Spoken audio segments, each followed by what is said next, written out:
आज हमने और पद इस भाव से लिखा कि नंद बाबा और यशोदा मैया को पता चली कि वृषभानु भवन में लाला भयो है, लाली भैया है। तो अपने 1 वर्ष के लाला को तैयार करके यशोदा मैया अपनी गोद में लेकर के खूब सारे रत्न जवाहरात आदि लेकर के बरसाने जा रहे हैं लाली को दर्शन करने के लिए।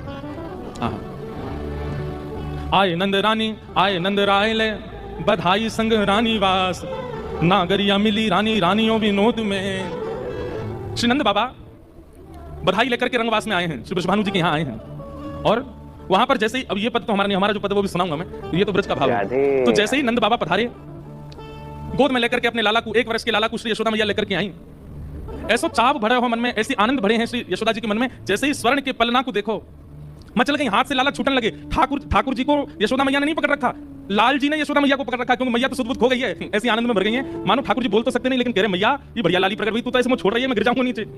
मैया ने ढीले छोड़ रखे हैं, ठाकुर जी ने पकड़ रखी है मैया की, मैं कहीं गिर नहीं जाऊं। ऐसे आनंद में भर गई यशोदा मैया। रत्न लेकर के आई हैं, खूब सारे रत्न जवाहरात आदि लेकर के आई हैं कि लाली की न्योछावर करूंगी, लाली पे जाकर के वार दूंगी। लेकिन जैसे ही कीर्ति मैया की लाली श्री किशोरी जी को देखो, उनकी रूप माधुरी का दर्शन करके यशोदा मैया के मन में खेद हो गया। आप कहेंगे खेद क्यों हो गया? यशोदा मैया को लगे कि भैया जितने महंगे महंगे स्वर्ण जवाहरात और ये रत्न लेकर के आई हूं, इन सब रत्नन के आगे, ये किशोरी के आगे वे सब रत्न फीके हैं, वे सब रत्न इनको देवे लायक है ही नहीं है। मतलब वही बात हो गई कि आप किसी ब्याह में गए और क्या ले गए, ड्राई फ्रूट का डिब्बा ले गए, लेकिन ब्याह में पहुंचते ही आपने क्या देखा, भाई आपसे आगे जो लोग खड़े हैं कतार में, तो दुल्हा दुल्हन को इतनी महंगी महंगी सामग्री दे रहे हैं, इतना बढ़िया बढ़िया सब दे रहे हैं। और फिर सबसे बड़ी बात, दुल्हा दुल्हन की सुंदरता देख के, ब्याह की महिमा देख करके अपने ड्राई फ्रूट का डिब्बा छोटा सा लगने लगा। मन में भावने लगा, अरे भाई हम कुछ विशेष ले आते, माहौल के अनुरूप तो है ही नहीं।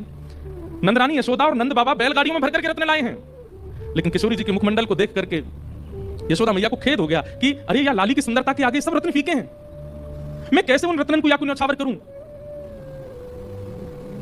गोदी में चढ़े भये टुकुर टुकुर निहार रहे हैं किशोरी जी को लाल जी।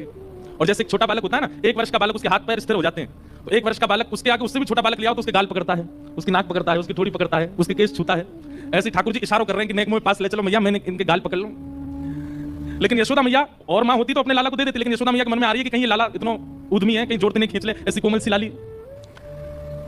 यशोदा मैया के मन में आई कि भैया कहां दूं या लाली को, रत्न सब फीके लग रहे हैं किशोरी जी की रूप माधुरी